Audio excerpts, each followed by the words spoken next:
और अब बात करते हैं योग दिवस की, जो 21 जून को है। खास तौर से माया नगरी मुंबई पर योग का बुखार साफ देखने को मिल रहा है।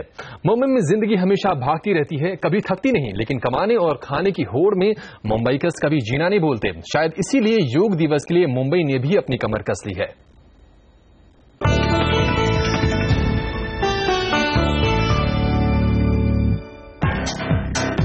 मरीन ड्राइव यानी मुंबई की जान। यहाँ सूरज ढलता है लेकिन जिंदगी नहीं ढलती।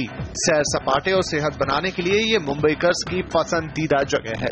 सुकून की सांस पाने और थकान मिटाने के लिए यहाँ लोग योग का सहारा भी लेते हैं। इसी को ध्यान में रखते हुए ईशा फाउंडेशन ने मरीन ड्राइव पर आयोजित की एक खास योग वर्कशॉप, जिससे लोगों को थकान मिटाने में काफी मदद मिली। लोगों की जिंदगी में जैसे खाना पीना सोना वैसे योगा होना चाहिए, वो एक जिंदगी का हिस्सा बनना चाहिए सबके लिए। योग एक आध्यात्मिक प्रक्रिया है जिसे जात पात मजहब के आधार पर बांटा नहीं जा सकता। इस योग वर्कशॉप में कई लोग योग के नाम पर हो रही धर्म की राजनीति से नाराज दिखे। उन्होंने लोगों से अपील की कि सारी दूरियां मिटाकर मन और आत्मा की शांति में लीन हो जाएं। जिस तरह से समाज में अभी इस दिन जो बातें उठ रही है योग के बारे में, योग सही अर्थों में योग भगाए रोग, ये हमारे आयुर्वेद और शास्त्रों में और वेदों में और जमाने से हम पढ़ते आ रहे हैं। तो इसमें राजनीति हो रही है, वो बहुत गलत है। कमर्शियल कैपिटल होने के नाते मुंबई में कॉर्पोरेट कल्चर तेजी से फल फूल रहा है, लेकिन इस तेज रफ्तार जिंदगी में जीवन शैली बिखर सी जाती है। जहां कॉर्पोरेट वर्ल्ड बदलते भारत की तस्वीर है, वहीं योग पुराने भारत का प्रतीक। और इन दोनों का समन्वय आजकल कंपनियों के दफ्तर में देखने को मिलता है। एडलवाइस सिक्योरिटीज भी एक ऐसी कंपनी है जो एम्प्लॉयज के स्ट्रेस और तनाव को दूर करने के लिए योग का सहारा ले रही है।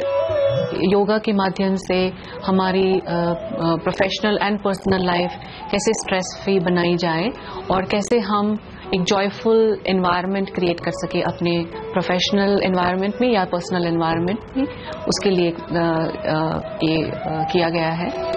ईशा फाउंडेशन द्वारा आयोजित इस योगा वर्कशॉप में लोगों को बताया गया कि कैसे योग पर्सनल और प्रोफेशनल लाइफ को पॉजिटिविटी और खुशहाली से भर सकता है।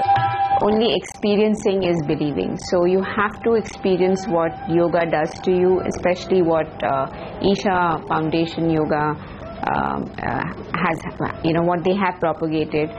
और जो practices मैंने वहाँ से सीखी हैं, तो अगर मैं एक उसका आयोटा सा भी कंट्रीब्यूशन इस लार्ज यूनिवर्स में कर सकती हूँ, तो मैं अपने आप को खुशनसीब समझूंगी। योग कॉर्पोरेट वर्ल्ड ही नहीं, लोकल ट्रेन के कर्मचारियों को भी तनाव से निपटने में मदद करता है। इसके लिए रेलवे अपने कर्मचारियों के लिए योग शिविर का आयोजन करता है और कभी कभी खुद कर्मचारी भी योग की शरण लेते हैं। रेलवे के जितने भी कर्मचारी हैं वो बड़ी इंटेंसिव सर्विस में रहते हैं।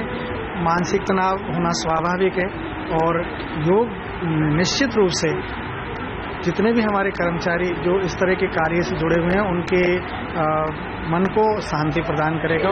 21 जून यानी अंतर्राष्ट्रीय योग दिवस के दिन भारत वर्ल्ड रिकॉर्ड बनाने वाला है, क्योंकि 45,000 लोग एक साथ एक जगह पर योग करेंगे। लेकिन लोगों को तन मन और आत्मा की शांति देने के मामले में योग पहले ही देश और विदेश में रिकॉर्ड बना चुका है।